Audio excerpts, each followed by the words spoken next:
കയ്യും കാലും ബന്ധിച്ച് 12 കിലോമീറ്റർ ദൂരം വേമ്പനാട്ടുകായൽ നീന്തിക്കടന്ന് 11 വയസ്സുകാരൻ.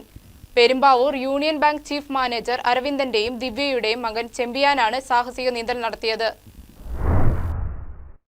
കയ്യും കാലും ബന്ധിച്ച് 11കാരൻ നീന്തിയത് 12 കിലോമീറ്റർ ദൂരം, അതും അടിയൊഴുക്ക് ശക്തമായ വേമ്പനാട്ടുകായലിൽ. ആലപ്പുഴ ജില്ലയിലെ ചേർത്തല കാര്യത്തുംകടവ് മുതൽ കോട്ടയം ജില്ലയിലെ വൈക്കം ബീച്ച് വരെയുള്ള 12 കിലോമീറ്റർ ദൂരം താണ്ടി ലോക റെക്കോർഡിന് അർഹത നേടിയിരിക്കുകയാണ് പെരുമ്പാവൂർ സ്വദേശിയായ ചെമ്പിയാൻ എന്ന 11 വയസ്സുകാരൻ. ഏപ്രിൽ 11 രാവിലെ 7 മണിയോടെയാണ് വേമ്പനാട്ടുകായലിൽ ഇത്തരമൊരു സാഹസിക ശ്രമം നടന്നത്. പെരുമ്പാവൂർ 1-ാം മൈലിൽ പ്രവർത്തിക്കുന്ന വിങ്സ് നീന്തൽ പരിശീലന കേന്ദ്രത്തിൽ നീന്തൽ പഠനം തുടങ്ങിയ ചെമ്പിയാൻ പിന്നീട് കോതമംഗലം ഡോൾഫിൻ അക്വാട്ടിക് അക്കാദമിയുടെ വിദ്യാർത്ഥിയായി. ഇവിടുത്തെ പരിശീലകൻ ബിജു തങ്കപ്പന്റെ ശിക്ഷണത്തിൽ പിന്നീട് കോതമംഗലം പുഴയിൽ 6 മാസത്തോളം പരിശീലനം നേടി.